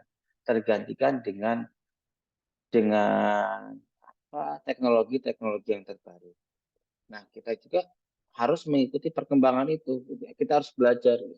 Kalau umpamanya dulu mungkin mencari pekerjaan hanya ke kantor, gitu ya, cari lowongan-lowongan pekerjaan. Kalau sekarang kan sudah kita sebagai content creator, gitu ya, kita bisa mendapatkan monetize di situ, gitu ya. Jadi kita harus memantau perkembangan teknologi, gitu, membangun jaringan yang kuat, gitu ya. Kita bisa melakukan interaksi dengan orang-orang ya dari berbagai bidang. Gitu. Terus apalagi ya? Kita juga harus mengikuti tren pasar sih. Gitu. Tren pasar yang seperti apa? Gitu. Ya intinya ya seperti itu tadi ya, kita jangan hanya melaksanakan pekerjaan yang bersifat umum yang orang lain bisa melakukan itu gitu dan semua orang ibaratnya saya S1 gitu ya bisa mengerjakan yang sebenarnya bisa dikerjakan oleh anak SD kayak gitu ya. Nah, artinya kita harus memiliki kemampuan lebih di situ. Itu sih, Mas. Oke, terima kasih banyak Mas Ita. Berarti intinya adalah kita harus tetap terbuka gitu ya dengan inovasi-inovasi dari perkembangan zaman ini. Terus juga kita intinya tadi yang Mas Bita sampaikan adalah harus berani mencoba gitu, jangan takut salah gitu ya. Dan kita harus pandai berinovasi, jangan sampai orang lain sudah bisa melakukan, kita belum sampai ke titik itu gitu Mas Bita ya. Oke, terima kasih Benar. banyak Mas Dita atas jawabannya. Oke, sekarang kita buka untuk sesi diskusi tanya jawab nih kepada seluruh peserta. Kita buka sesi awal dulu kali ya untuk 3 penanya pertama.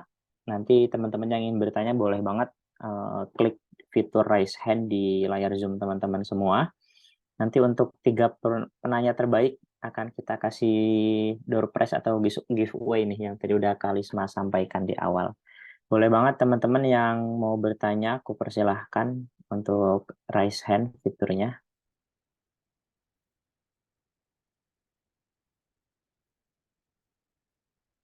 Oke, sudah ada yang raise hand nih. Di sini ada Kak Akifah Lutfiah. Boleh banget Kak Akifah ya. Kalau berkenan mungkin boleh on kamera ya supaya kita tahu nih orangnya. Halo, oke. Halo, Ya, oke. Oke, Kak Akifah, waktunya dipersilahkan, Kak. oke.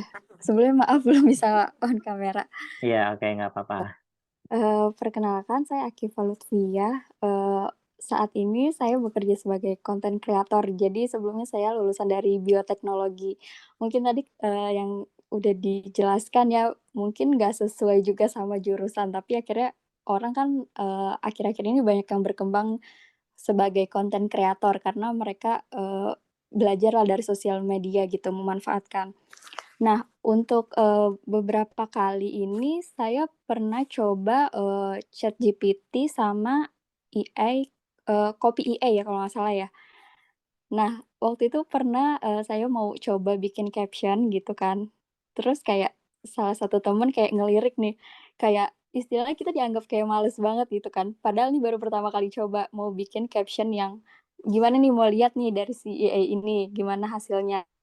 Nah, ternyata pas sekali coba, wah kayak keren gitu kan, langsung kata-katanya tuh kayak yang kita pikirin tapi nggak keluar gitu kan. Nah, terus tuh tapi dianggapnya kayak, "Gue salah nggak sih ini bikin caption kayak gini?" Takutnya dibilang males gitu kan. Terus kemarin juga pernah coba, untuk nemu trik dari TikTok, bikin, kumpulan about me buat LinkedIn itu dari Copy AI. Jadi semua dari experience pekerjaan itu bisa dijadiin satu dan itu kan sebenarnya membantu ya. Tapi tadi balik lagi apakah kita kayak gitu sebenarnya dibilang males, jadi nggak kreatif, karena kita sebagai content creator kan. Sedangkan teknologi terus maju gitu kan, kayak tadi self service-nya pom bensin kan jadinya SDM berkurang, tapi sedangkan ini maju terus gitu loh. Jadi kita apakah sebenarnya kita dibilang males atau emang harus terus berdampingan gitu sama teknologi? Itu sih yang aku mau tanyain. Makasih. Oke, terima kasih banyak Kak Akifah atas pertanyaannya. Jadi inti pertanyaannya Mas Dita, aku izin ulas kembali. Tadi kalau kita mengikuti perkembangan zaman, salah satu contohnya dengan kita menggunakan salah satu fitur teknologi dari AI gitu ya. Itu kira-kira apakah kita disebut pemalas atau kita bisa beradaptasi dengan teknologi gitu, kita bisa memanfaatkan teknologi sebaik-baiknya. Ya, untuk jawabannya saya persilahkan kembali kepada Mas Dita. Baik, terima kasih ya atas pertanyaannya, Akifah. Ini pertanyaan yang sangat menarik sekali ya, dan ini juga banyak menjadi perdebatan ya, tentunya di kalangan akademisi juga. Jadi gini, ya, seperti yang saya sampaikan tadi ya, kita kan di tahun 2023 lah ya, kita mau tidak mau segala informasi kita lebih cepat ya sekarang, khususnya tadi menggunakan AI tadi gitu ya, ChatGPT atau yang apa tadi copy AI ya. Nah itu sah-sah saja. Saya katakan sah-sah saja dalam arti gini ya, karena kita sekarang mencari sebuah referensi itu tidak hanya dari Google gitu. Google ketik apa gitu. Toh kita ketik di Google juga dia lanjut ke link kan. Link web gitu ya. Web yang memang ya web-web umum gitu. Tapi ya teman-teman, pamannya kayak Akifah ya. Akifah mencari judul ya. Mencari judul katakanlah saya lagi judulnya apa ya kalau content creator ya. Katakanlah busana muslim gitu ya. Busana muslim terbaru di tren 2023 gitu ya. Nah, berbeda Akifah ketika Akifah mengetik ya keywordnya katakanlah gini. Saya seorang akademisi. Ya, saat ini saya sedang melakukan penelitian tentang busana muslim gitu. Saya ingin mencari sebuah judul yang sangat unik dan itu akan menjadi sebuah riset saya yang baik ke depannya. Itu nanti jawabannya beda. Tapi itu memang mau tidak mau kita harus mengikuti itu karena itu sebagai referensi. gitu loh, sebagai referensi, dan itu tidak dipermasalahkan. Bagi kalangan akademisi juga, saya pun belum lama ini mendengar melihat webinar ya dari profesor ya di UI, ya, sudah profesor ilmu komputer, dan itu pun ya tidak dipermasalahkan gitu ya. Dalam artinya ya kita bisa mengkaji ulang ya apa yang kita cari itu gitu di situ.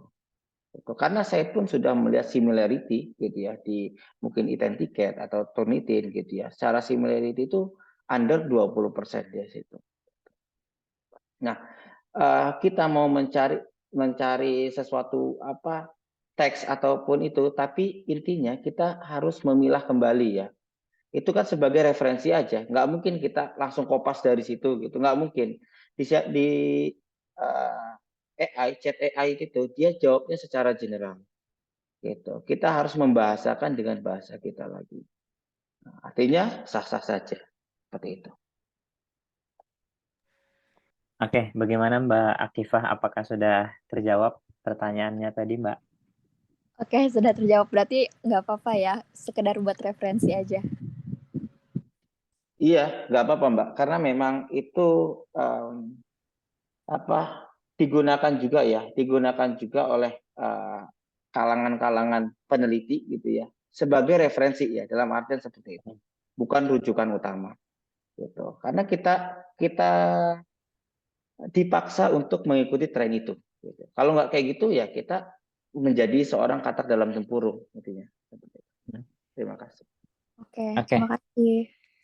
Oke, sama-sama Mbak Akifah. Jadi teman-teman sangat sah dan boleh banget gitu ya kita mengikuti perkembangan zaman dengan menggunakan teknologi AI tadi. Asalkan tadi syaratnya adalah kita jangan to the point copy gitu loh, apa yang kita tanyakan kepada AI, apa yang kita inginkan dari AI itu langsung kita share kembali secara mentah-mentah gitu. Tapi yang harus kita lakukan adalah kita pelajari ulang, kita kaji ulang dan lain sebagainya supaya menjadi karakter yang sesuai dengan yang ingin kita sampaikan seperti itu.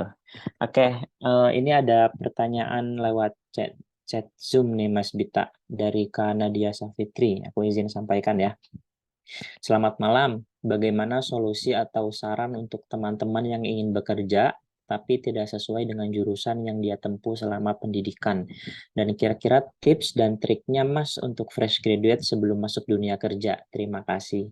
Itu ada pertanyaan dari Nadia Safitri. Mas Bita, silahkan. Oke, karena ini sangat menarik ya pertanyaannya Mbak Nadia ya. Mungkin saya juga sedikit ya sharing ya. Saya juga ya lulus komputer itu sebelumnya itu tidak bekerja sebagai orang yang ahli di bidang IT ya teman-teman. Saya lulus D3 itu 2013, bekerja sebagai staf administrasi. Bekerja staf administrasi. Jadi staf administrasi itu banyak gak enaknya. Artinya banyak gak enak. Banyak bekerja sebagai administrasi aja yang orang lain mungkin bisa mengerjakan itu. Gitu ya. Tapi apakah itu sesuai dengan passion? Itu tidak juga gitu loh. Karena passion saya sebagai seorang IT ya, sarjana komputer gitu ya. Artinya di situ sah-sah aja gitu ya. Tapi kita itu harus mengikuti gitu ya, mengikuti kata hati kita sendiri gitu ya. Gini, teman-teman mungkin selama kuliah itu salah jurusan gitu katakan ya, mungkin ya karena sudah terlanjur gitu ya, umpamanya kuliahnya jurusan hukum, tapi passionnya teman-teman ini nggak hukum gitu loh. Saya pengen kuliah aja di bagian akuntan gitu ya. Ya tidak masalah seperti itu gitu ya. Atau saya bekerja sebagai administrasi atau bekerja sebagai ahli IT dari Fakultas Hukum gitu ya, bekerja sebagai katakanlah programmer. Itu sah-sah aja selagi itu ya menghasilkan pundi-pundi rupiah ya gitu ya. Artinya seperti itu. Nah, selanjutnya mungkin nih tidak sesuai dengan ini, intinya boleh nggak masalah gitu ya. Ada ditutup lagi terus tips dan triknya untuk fresh graduate dalam masuk dunia kerja. Oh iya, tips dan trik ya, tips dan trik fresh graduate. Nah gini teman-teman,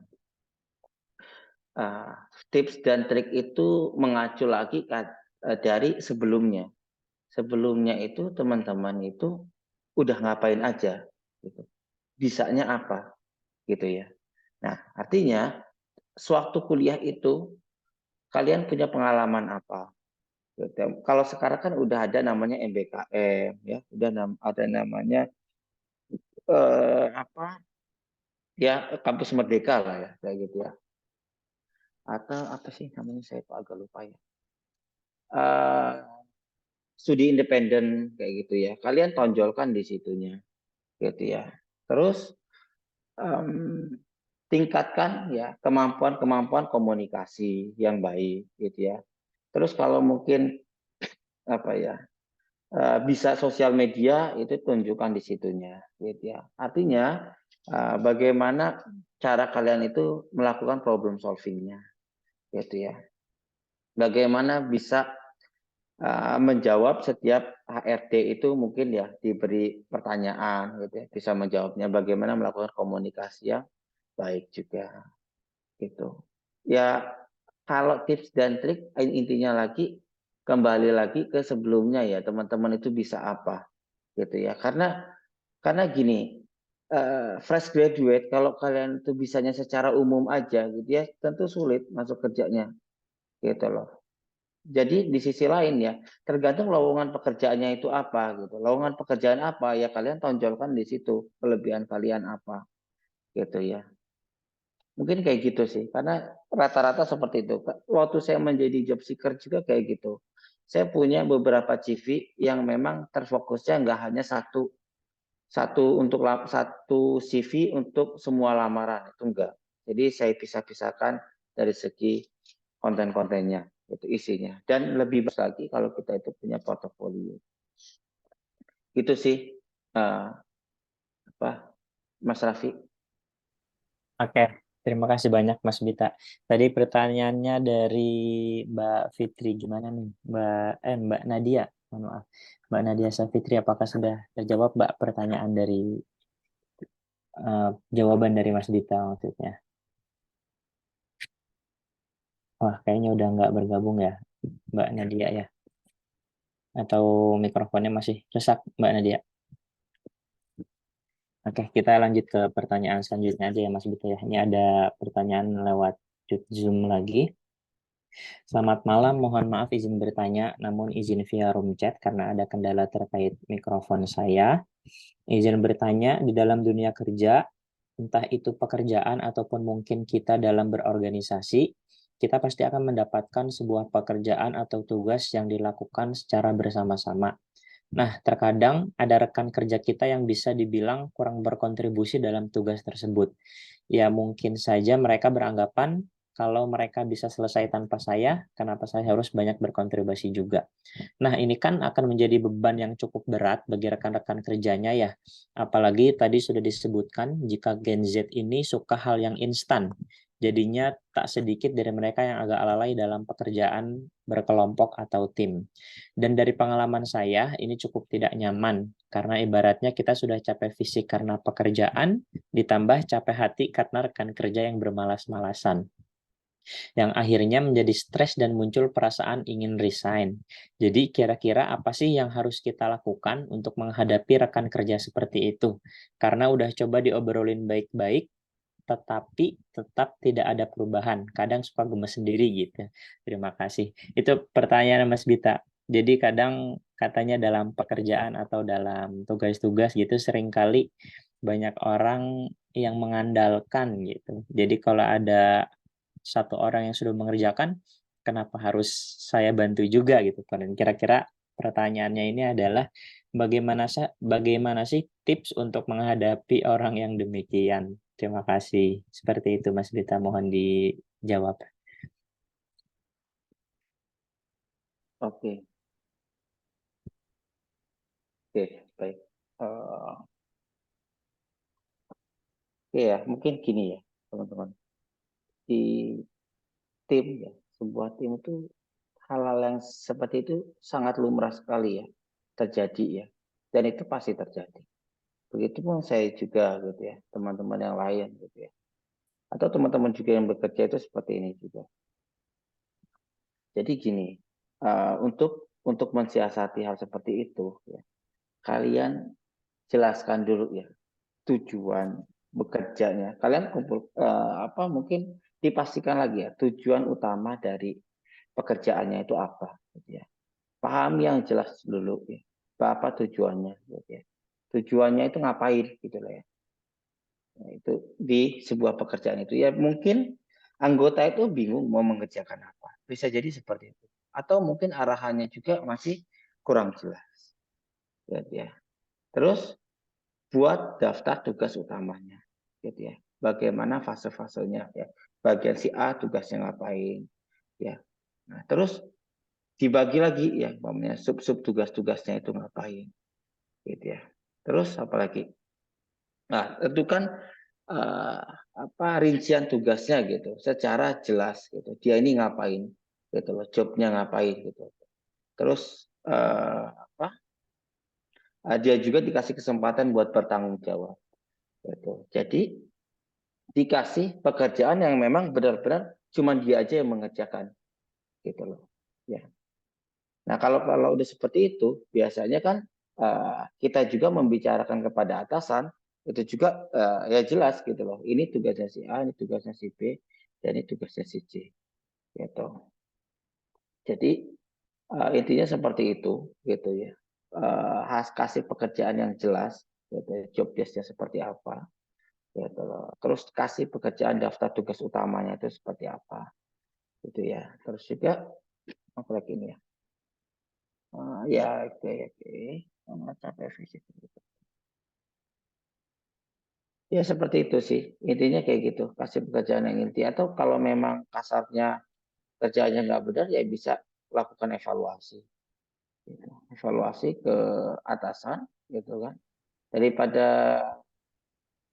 seperti ini kamu ya sakit apa nih, akhirnya stres dan muncul. Nah, mental health itu juga penting loh ya.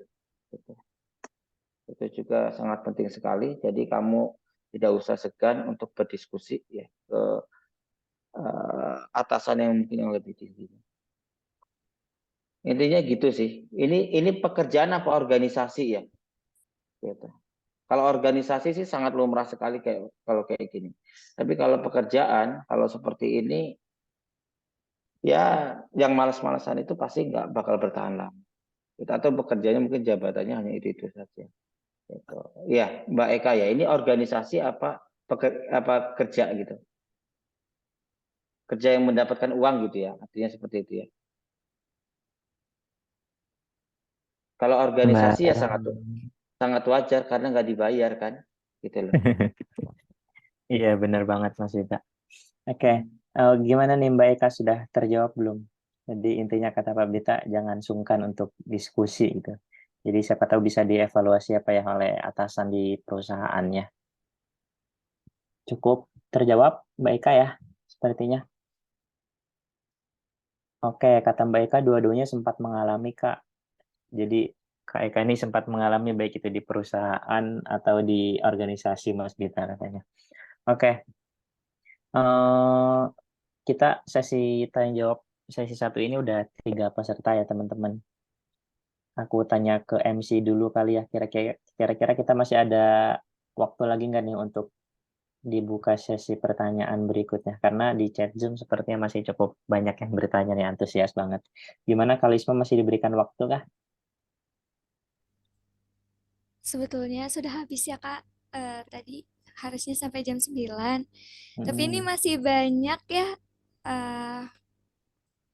Mungkin boleh satu pertanyaan lagi saja Kak. Oke, terima kasih banyak Kalisma.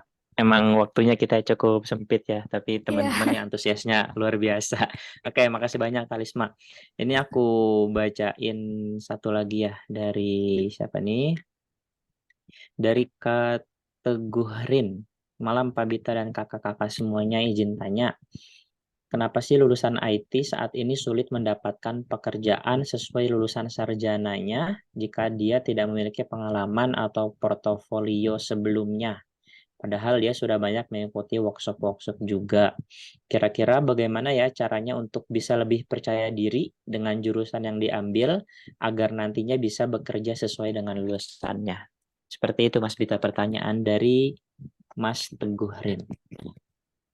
Oke, oke, Mas Teguh. Mas Teguhnya masih ada nggak di sini?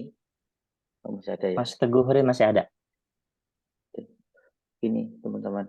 Nah, ini juga ya seperti tadi saya singgung ya. Kalau ikut workshop ya, mau 1000 kali ikut workshop juga ya. Kalau nggak ikut pelatihannya, nggak ikut latihan skill, ya percuma gitu. Kalian melamar pekerjaan, kasih 1000 sertifikat ke HRD gitu ya. Tapi giliran praktek nggak bisa apa-apa. Ya mau gimana gitu. Ya kan? Nah, artinya apa? Artinya kalian harus punya kemampuan. Ya. Kalau IT itu setidaknya bisa apa? Setidaknya bisa UI, setidaknya bisa apalagi UX-nya, gitu. Setidaknya bisa apa? Front end, minimal bisa apalagi back end-nya. Syukur-syukur bisa full stack, apalagi bisa jaringan-jaringan dasar. Tergantung jurusan. Biasanya kalau sekarang kan di informatika itu ada lebih penjurusan mendetail ya. Dia mau jurusan ke teknologi informasi atau jurusan multimedia atau ke jurusan data gitu ya. Nah, kalau hanya mengadakan workshop yang nggak akan bisa, saya katakan yang sebenarnya aja. Sekali kamu mau ngasih 1000 sertifikat workshopmu ke sebuah perusahaan, giliran dites nggak bisa apa-apa, ya ngapain gitu lah. Perusahaan itu butuh orang yang benar-benar jelas. Nah itulah pentingnya ya, mumpung kalian tuh masih kuliah, perbanyak portofolio. Kalian mengerjakan proyek apa, masukkan di portofolio kalian. Kalian mengerjakan proyek dengan dosen. Nah ini ya, gini, terkadang banyak mahasiswa ya ketika kuliah itu menyepelekan proyek-proyek dengan dosen, gitu ya, dengan alasan hanya dimanfaatkan seperti itu ya. Karena itu sebenarnya sangat penting sekali buat persiapan portofolionya, gitu ya. Seperti itu ya. Mungkin yang paling penting ini ya Mas ya, Mas Teguh ya. Itu kita harus bisa setidaknya desain grafis ya. Desain grafis itu itu sangat penting sekali ya. UI itu penting, UX penting, gitu ya. Terus apalagi pemrograman dasar ya, web itu penting ya, minimal front end atau minimal ya kamu paham-paham dasarnya looping dan lain-lain gitu ya. Algoritma pemrogramannya itu penting. Belajar-belajar jaringan juga ya. Belajar mungkin di digital talent itu juga berpengaruh ya. Itu kan biasanya suka ada buka tuh digital talent scholarship gitu. Gitu. Ya kita dan melamar juga sesuai dengan apa itu bukanya apa gitu. Kita CV kita juga harus menyesuaikan dengan itu. Ya, karena masih belum ada apa katakanlah portofolio, cari bikin portofolio itu lewat apa 1000 Lancer biasanya ya. Atau namanya itu freelancer gitu ya. Bikin portofolio di situ ya. Kan di situ apa membuka jasa-jasa membuat sesuatu gitu ya, nanti dibayar. Nah, bikin aja portofolio dari situ gitu. Atau bikin komunitas sama teman-temannya atau bikin perusahaan, bikin apa ya, kayak gini. Ini juga menjual nih. Saya pernah ada namanya karirlampung.com. Karirlampung.com itu saya bikin, terus saya nge-scrap dari bursakerja.com dan lain-lain, saya masukkan ke karirlampung.com. Jadi setiap ada bursa kerja posting itu otomatis ke assign juga ke karirlampung.com, dan itu sangat berpengaruh sekali.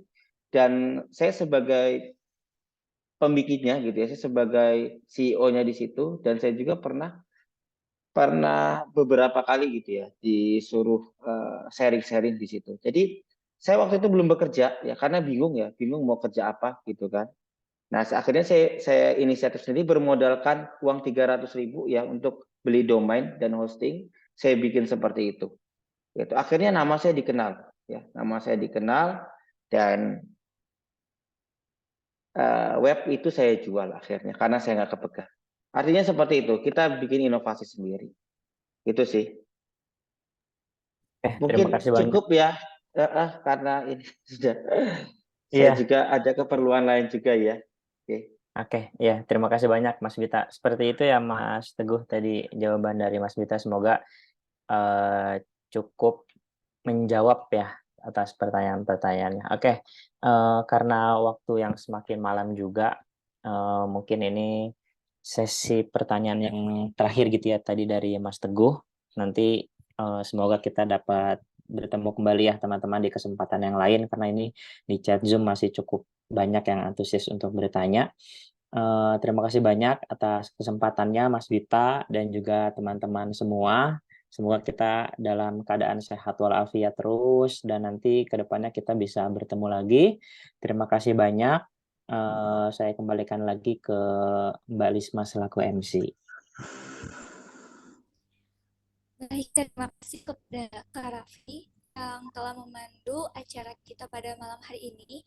Terima kasih juga kepada kita yang telah menjadi narasumber yang begitu luar biasa ya, memberikan materi-materi serta pengalaman yang sangat luar biasa. Di sini sebelumnya saya ingin mengingatkan kembali untuk teman-teman yang belum mengisi Google Formulir absensi, boleh diisi terlebih dahulu dan jangan lupa teman-teman membuat status Instagram untuk mendapatkan door prize berupa 1 hijab Paris Premium, kemudian ada juga 3 voucher treatment gratis di Orange Skin, Beauty Care senilai 698.000 dan juga ada 1 orang saldo e-wallet berupa Dana atau Shopee atau OVO. Nah, teman-teman, sebelum acara ini benar-benar berakhir, kita akan melakukan sesi foto lagi ya di akhir acara. Teman-teman mengaktifkan kameranya terlebih dahulu.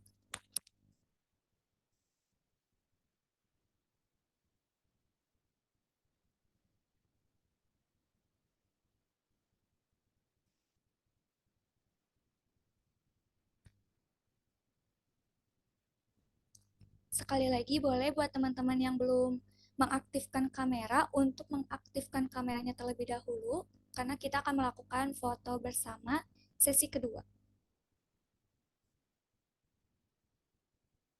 Baik, sudah siap ya? 1, 2, 3.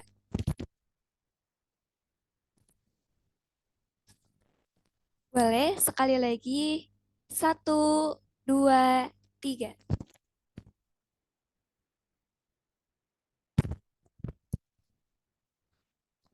Baik, terima kasih teman-teman atas partisipasinya. Untuk teman-teman nih yang pertanyaannya belum dijawab, mungkin bisa melalui Instagram menghubungi Kak Bita atau LinkedIn ya Kak. Jadi kalau misalkan pertanyaannya belum terjawab, boleh menghubungi Kak Bita. Nah, di sini saya selaku Master of Ceremony mengucapkan terima kasih kepada teman-teman yang sudah berkenan hadir meluangkan waktunya. Semoga ini tidak menjadi akhir ya dari pertemuan kita. Insya Allah mungkin nanti ada episode lainnya gitu ya. Teman-teman bisa bergabung lagi. Saya selaku MC dan juga perwakilan dari panitia mengucapkan mohon maaf juga apabila ada kekurangan. Wassalamualaikum warahmatullahi wabarakatuh. Waalaikumsalam warahmatullahi wabarakatuh. Makasih banyak Kak Lisma. Mas Bita, terima kasih Terima juga kasih juga kesempatannya. Kak Raffi dan Oke, Kak baik. Gita. Oke, terima kasih Mbak Lisma, Mas Raffi. Izin live ya. Terima kasih Ya, semuanya. terima kasih juga Mas Bita. Izin live ya semuanya.